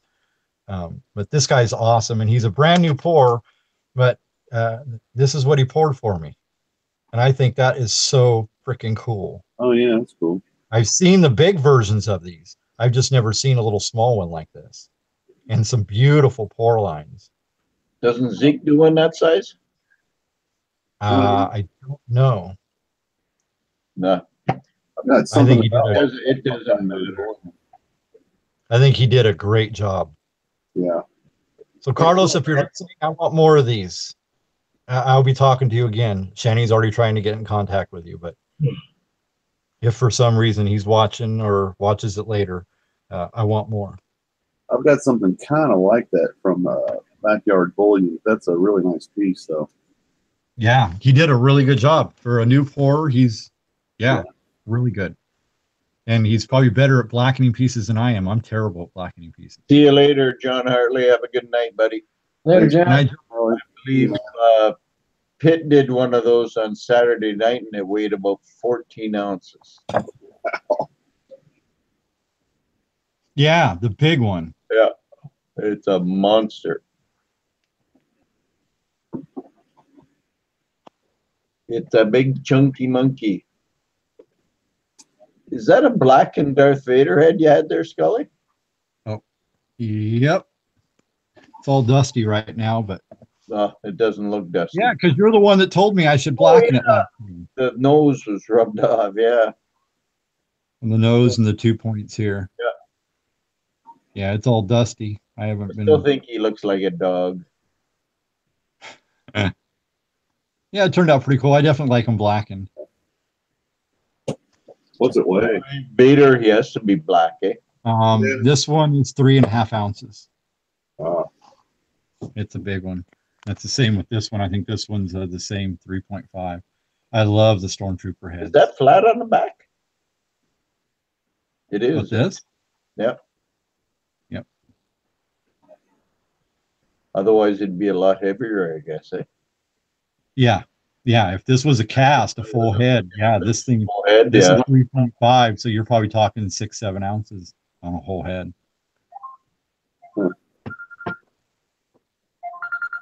Is the gold out there in California, is it pretty fine stuff, or is it nugget? Yeah, it depends on where you're going. Northern California, there are still spots. They had a guy pull out about a year or two ago a steak-sized nugget, a flat nugget. Wow. That weighed that was valued at like $90,000, which I thought was awesome. Oh, yeah. And he found, and wife, I thought that was awesome. Is that he's in the area where we have a claim, so he's on the same river stream that we're on. Bam. But the area he's working has been an area that's been known in history to have really good gold. Back in the early days, in the 1830s and 40s, they were pulling out potato-sized nuggets left and right. That's insane. I mean, there was the big carats of the gold out there, Scully? The what? What's the purity of the gold in California?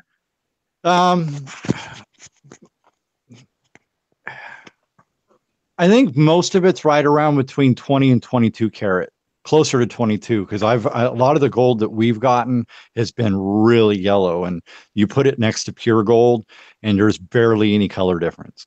The stuff that I got from Alaska is a lot lighter. It's probably more in the 18 karat range. But there's a lot of silver in Alaskan gold, a lot of silver. Yeah. Oh, really? In potato. Yeah. Bering Sea gold's got a lot of silver in it. But you see, a potato-sized piece of gold is worth $90,000. It's actually, that's what it was valued at. If you actually took the gold price was only like peanuts. 42,000, but it was almost double because it's a nugget. $90,000 worth of rings on one hand. Yeah, you never sell nuggets. If you ever find a nugget, I'm telling everybody, if you ever find a nugget, do not sell it for gold spot price. No, God. You would be a dummy.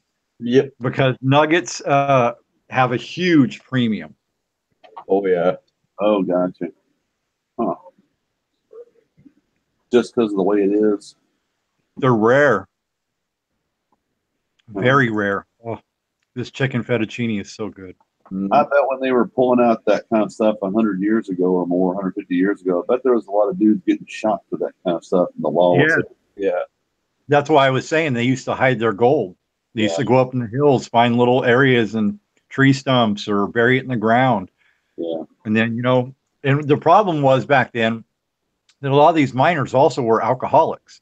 Yeah. So they'd go hide their gold drunk, come home, back to camp, and the next day forget where the hell they hid their gold. A lot of gold was lost. Or somebody would be watching where they hid it, Exactly.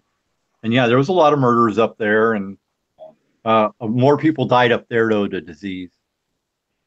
You know, people getting sick, pneumonia, trying to typhus and cholera and stuff and everything. You get into some bad water, people pissing and crapping everywhere and this and that, and trying to drink this and that. There's all sorts of stuff you can get, you know. The rivers where we go, I would drink right out of the river. They say you shouldn't, but I've done it hundreds of times, and the water tastes better than anything that comes out of my tap at home. You can just use one of those. What's those little filters that you can fill up your Camelback with? Oh yeah. Yeah, light straw. That's what I use most of the time. What's the brand? What's the brand that you use? Brita. No, man. Brita doesn't do nothing. Take your Brita. LIFE straw. Oh, light. Yeah, there's Life straws, but there's also this company that makes one where you can actually attach the nipple to your Camelback, and you can literally just pump it. You can pump it to fill up your water pouch or your canteen or whatever, instead of having to suck it up with a straw. Brita makes one It too. starts with a K. They're a little pricey, but they're pretty sweet. They work just like the Life straws do. But yeah, I have got a couple Life straws. I know what you're talking about. In fact, have a lifespan on them, like, you know, so many uses, I guess, or that Life straw? This one is in a mud puddle. Oh, the Life straws, man. You can put, I don't even know how many gallons. I'm sure it's a lot though. yeah, this is a Life straw. oh, okay. There you go. Let me see. Silverback Stacker says drink right from the camel toe. This is a brand new one. I haven't used it yet. We go through these a lot. Yeah, mine don't look like that, man. Mine looks like an old plastic one. Oh, we got those too. But Yeah. this is the more. That's a fancy one, yeah. Yeah, this is a nicer one. But you just got to prime them up. That's where you would, and it's all stainless steel, so it's easy to clean. Yeah. But yeah, they're pretty cool. And I would recommend anybody that does any kind of hiking or outdoor, even just going up camping, to always have one of these. I mean, this thing I can drink like 200 or 300 gallons of water before I have to change the filter in it. Yeah. That's awesome. I do those instead of taking water because hiking water into some of the areas we go, you would need to hike in a gallon of water if you're going to stay all day, and if you're going to have a full day out there, you need about a gallon of water. And I can just take this in, drink right out of the river because I got millions of gallons I'm right next to. Yeah, I got the Life straws, and I got these little tiny ones here too that are good for 30 gallons of water. Yeah. And they're lightweight. I mean, that thing probably weighs anything. A 1/16 of a pound. I mean, it's so tiny or lightweight. Yeah, the only thing that's inside there are just fibers. Just they're fibers. That's it. And then there's a small charcoal filter in there for taste. But yeah, this one here actually has charcoal filters. Yep. And this one's a little different. This isn't like the throwaways. You can get the Life straw throwaways for about $20. Yep. Once you can't suck through them anymore, you just toss them. This one here actually has components in it where you could replace it and keep using it. Oh, okay.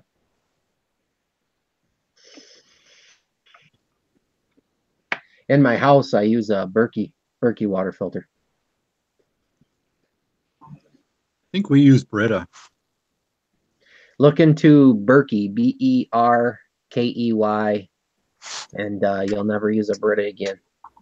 I use Brita. We don't have the other one in Canada. Oh, you can have it. You can get it. Yeah, this is a Brita Pure that we have in here. Yeah, look up Berkey, I'm telling you. Yeah, I won't drink tap water. I don't trust tap water. Yeah. Me neither. Plus, it tastes like chlorine. Every person that I've told about a Berkey's bought one. Well, I'm a big water person. I don't drink sodas. The only thing I drink is water and tea and coffee in the morning. I don't drink sodas. I don't rarely drink alcohol. I am a wateraholic. Hey, Karis. Karis says she's got a Berkey. Yeah, I saw your picture, Karis. Yeah, you put a picture of that up on Steam, I think. I'm on my second bourbon and Coke. Yeah. But you know what, guys? Out of all that water that you drink that's being filtered and this and that and blah, blah, blah. You still got to have minerals. The body's still got to have minerals in it. Yep. The Berkey doesn't take any of the minerals out. Yeah. The Berkey leaves all the minerals in. And you can also they also have a fluoride filter for it. That's good. Yeah, we have a lot of fluoride in our water here. Yep. The Berkey, it keeps all the minerals in. It takes out more stuff than a Brita, and it's actually even cheaper. It's quite a bit cheaper actually than Brita. Is that what Alex Jones says, huh, Monkey? Figures. I just saw that. Tap water turns people gay. All right. Oh man, I had some not so nice comments for that, but I'll leave it be. I'm gonna take your word on that. I use Walmart pure water. Hey, there you go, hey friend. Great value. And I studied before I started buying that stuff. Oh yeah. Apparently, it's one of the better ones that you can get. Really? Because all the other companies either take something out or put something in. And this one, apparently, they don't. That's just the Walmart Great Value pure water? Walmart Great Value. Natural spring water. The side of the bottle will tell you where it's from, though. Where's it from? From Canada. Canada's a big place. Good water. Don't worry, you guys will be coming up here for water one day. You know, that's what caused California's drought, was the state selling the water rights to all these water bottle companies like Nestle. And that's why they drained the water supply, our underground water supply. More than Nestle, because they're doing the same thing in British Columbia. They're taking millions of gallons of water every single day. And it's an American company. And they're taking the water for free. And a bottle of water like this with the Nestle name on it costs about $6 in a movie theater. Wow. No, there's some profit, I'll tell you. Well, yeah. They're definitely screwing California over, and California politicians are doing nothing to stop it. Oh, they're getting a lot of money from them. Well, they're going to have to do that here, too. Nestle is a Swiss company. Well, it's the American branch of your Swiss company. But yet Nestle's is one of the biggest and the baddest of the water thieves. Don't you know by now, Mike, we're Americans, we do what we want. We're Americans, we even screw over our own people. Oh yeah, well that I know. You got some good beer up there in Canada though. Yeah, and we're keeping it. No. I don't think it's necessarily better beef rum. It's just got more alcohol in it. We've had some good Canadian beers, man. Because I used to have a couple of tacos for breakfast with the Schlitz every day. And apparently that's really crappy beer, and I like That'll keep you regular. Oh, yeah, it did.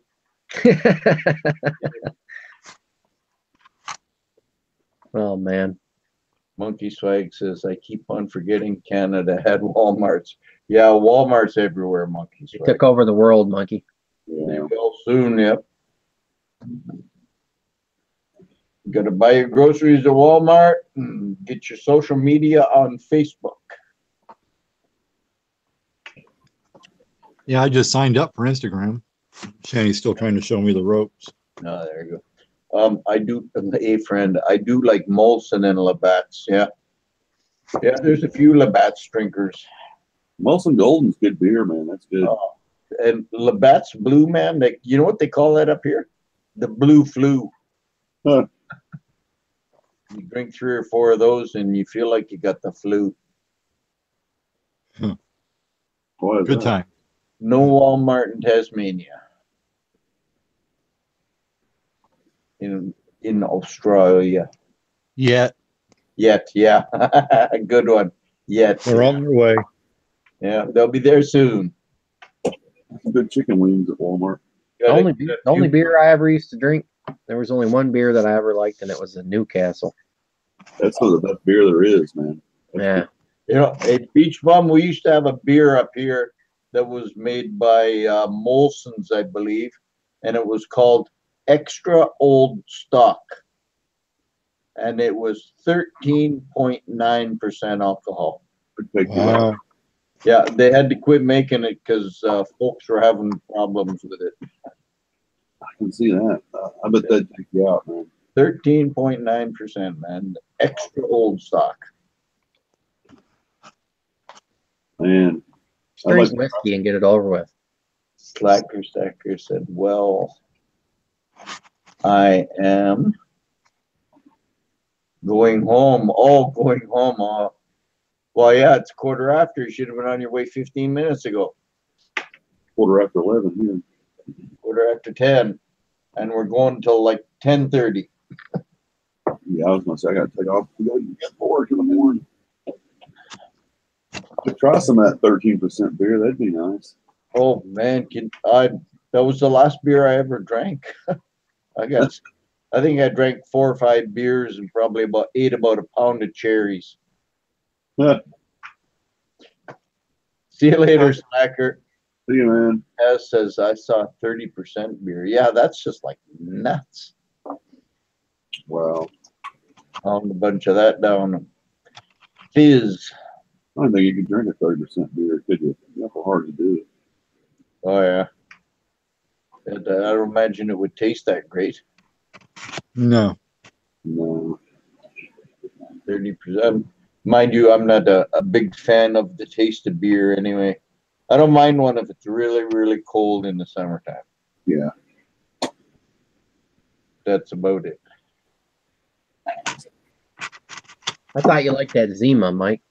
What's that? I thought you liked to drink. Zima? Yeah. Is that a beer? Yeah, it was. I don't know if they sell it anymore. No, I'm a Captain Morgan fan. That's good stuff. Boy, it'll probably kill me one day. Something's got to, I guess, right? 30% beer, that is 60 proof. Ooh. Ooh. Yeah, that's not even beer anymore. Yeah, no, that's shine.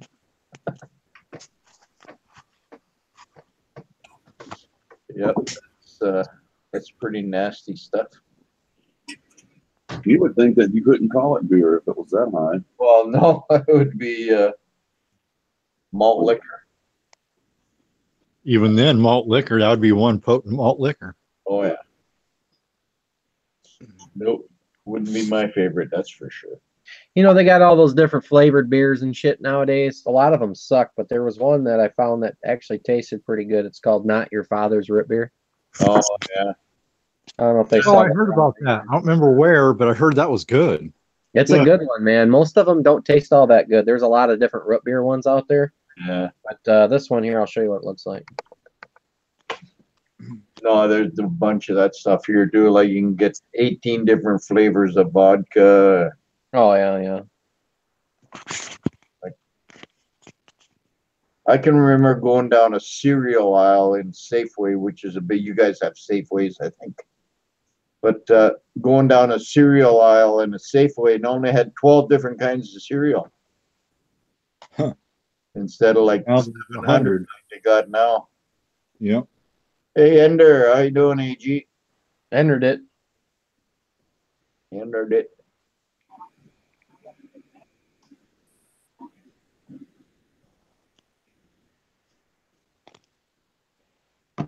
Too quiet, man. Too quiet. What exactly does entering do? I know that this one I've seen it done. He puts a coffee can over top of his wood pour to put it out. We called it endering it. Entered it. Entered it. Is there any benefit to He that? puts it on there. He says he puts it on there so it won't wart up on him. Doesn't get all those warts on it. Who was going to show us a beer? That's what we were waiting for. That's why it was so quiet.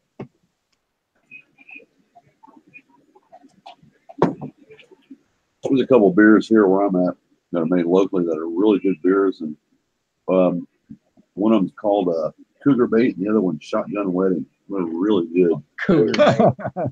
There you go, Scully. He says it seems to give him a smoother finish. The silver doesn't seem to bubble up as much when it cools. Gotcha. See you later, corn dog. Oh, Oh, Scully, are you can you read what Christopher Sanchez just wrote? Oh, Chris, no, I am going to do it. The package is still here. I've literally just been overwhelmingly swamped for the last couple of weeks. I got a little bit in over my head with orders, and I just barely got the last couple of them out this weekend. So I'm in the process of last 2 days I've been sleeping. Hey, Scully.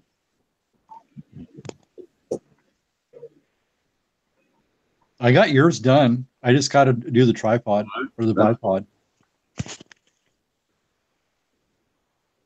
That's cool, man. I like that. There you go. So supplement. So I can just send you that, and then you'll just send me whatever. That'll work for you. Well, I'll send you whatever you want, man. You got to tell me what you want, brother. You don't like this? I'll take that right there. That Mutiny Metals. You can't have that one. I only got one. Yeah, you're not getting that one. That one's pretty. You still need some hot sauce, Scully? Yes, and you're also on the list. And actually, I got something I keep seeing you say you like, so that'll be coming out this week. I guarantee it. So that's. I'll tell you what. Sometime toward the end of the week, I'll ship you out some hot sauce. So just whenever you get around to it, it's cool with me. I'll go ahead and ship you some out. No, I'll get it this week. I right now literally don't have any pending orders, so I'm at ease. So to do something like that, to do a pour for you real quick will be easy. And yeah, I'll try to get it out in the next couple of days. That's cool. Yeah, when you get a chance, no rush. So. Yeah, well, because I would love some more hot sauce. I've been out for a few weeks now at least, and that's food's cool. tasting kind of blah. I've been trying to use a store-bought hot sauce, but it just tastes like, I don't know. I'm not even sure what it tastes like. That's cool. I'll ship you some out, man. Don't worry about it. A.G. Ender says he's going to make a video clip of the Reaper chip. Of a what? The Reaper chip. It's you get one chip in a package, and it's a Reaper chip challenge. It's Carolina Reaper. The peppers or something. That's too much for me, man. It's a freaking hot chip. Yeah, it's like, been a couple of times where I've looked at those noodles that Chris sent, and I thought, man, I'm hungry. I'm about ready to eat those. And then I thought I got to film it. He says he just bought for a guy at work the 2 times ones. No, I watched videos on that. I'll pass. I'll do this one, but I'm not doing that 2 times. That looks painful. Yeah. Packy. You get it on your cheeks or on your lips, it'll burn. Yep. And I've actually seen a couple of videos where people actually had a reaction to them, and their lips like swelled up like fish lips. Oh, people pay good money for that, man. I've seen some where the people those things. Not me. Little girls thinking they're gonna die. I've seen that. That's crazy, man. The only time they're gonna die is if they go into they get hyperventilating because they're acting like little girls. Just psychological. You're stupid enough to eat it, you might as well go through it.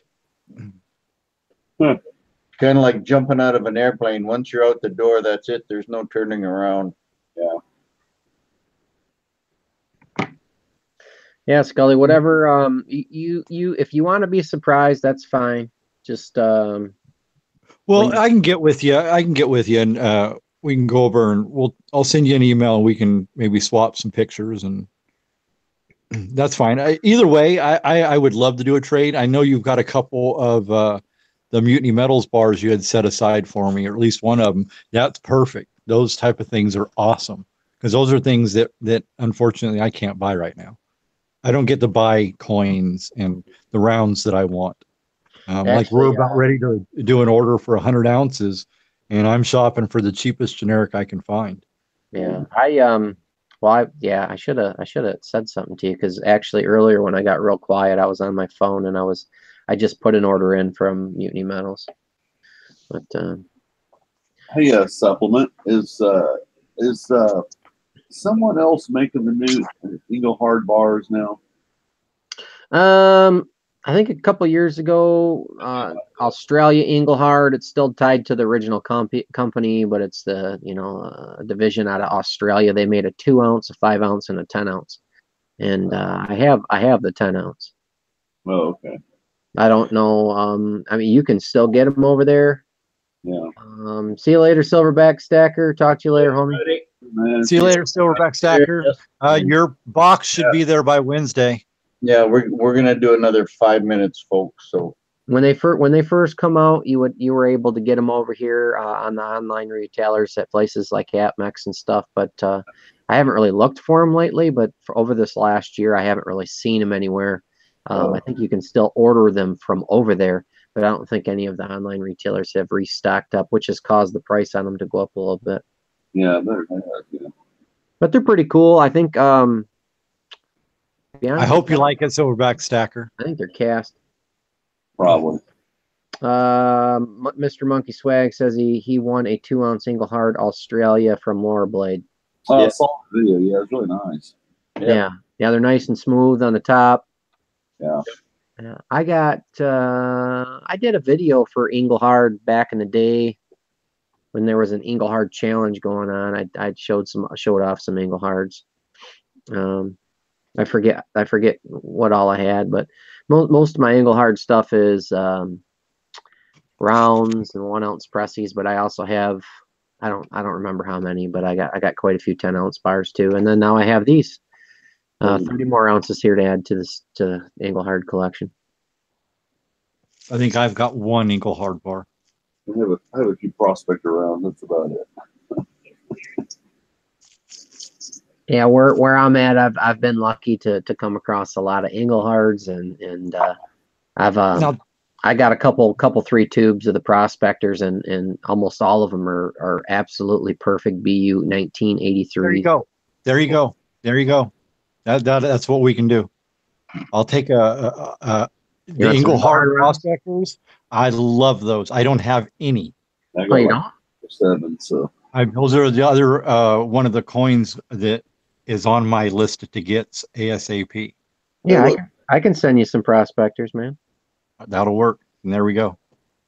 You know what kills me is Providence come up with that new company. They come up with their new prospector rounds, and they're trying to make them more expensive because everybody likes the Engelhard rounds. And when they're great looking coins, I just don't want to pay for those. I mean, they're new and stuff, and blah blah blah. Pretty much all the new little gimmicky rounds that Providence sells. Even going back to the Zombucks, to the Hercules series, all of them are $3 over spot. Yeah. So and that's where I would always get. I have a few rolls of OPM rounds. Back in 13, 14 or whenever it was, Providence sold a lot of OPM, and they sold it pretty damn cheap. You could always get it for like 79, 89, or 99 cents over spot.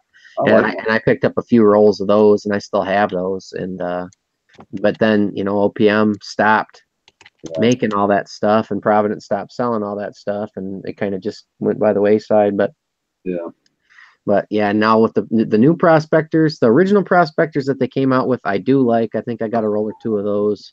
Yeah. But the new one that they have, I'm not really digging the reverse on that. Monkey Swag says I own a 1925 California $50 that inspired the Engelhard prospector. Yeah, it's got the bear on the front and the panner on the back. And then in the 80s too, Golden State Mint had prospector rounds as well. Yep, I got one of those 25 $50. Is Golden State Mint still around? Yes. Golden State Mint actually, correct me if I'm wrong, but isn't it Golden State Mint that makes the blanks for the American Silver Eagle? No, it's Sunshine Mint. Oh, Sunshine Mint. But yeah, I think Golden State Mint's still around. Yeah, I always get those two mixed up. Yeah. But yeah, Golden State Mint actually made one of the Horse of the Apocalypse rounds. Pretty sure. Oh, really? I'm pretty damn sure. Cool. If I'm wrong, somebody will tell me on the side chat, but I'm pretty sure. Well, they have 1 minute to do it. Yeah, so I gotta go. Hey, Silver D510. We're just 5:10. shut it down. Yeah, we were early tonight, so. Yeah, I gotta give it 6 a.m., fellas. Okay, Golden State Mint makes Silver Shield rounds for Chris Dwayne as well. Huh. I like the Silver Shield stuff. Yeah, some of it's not too bad. Yeah. Yeah, I like Silver Shield. They got a lot of. I like it better when they stick to talking crap about the government and not necessarily, not necessarily, picking sides politically. Right. Yeah. Good night, Philip Wheeler, Christopher Sanchez. Guys on the chat. Good night, YouTube. Thank you. Good night, everybody. Thanks for coming. Sorry it's so short tonight, but I'm just I gotta go to bed. I'll be kicking my ass all the way to bed. That's cool. Good talking to you guys. I'll see y'all later. See you on the track. Right. Thanks, later, Beach Bum. See you, Appreciate it, buddy. See you, Scully. Good night. See you, Pete. Hey, man.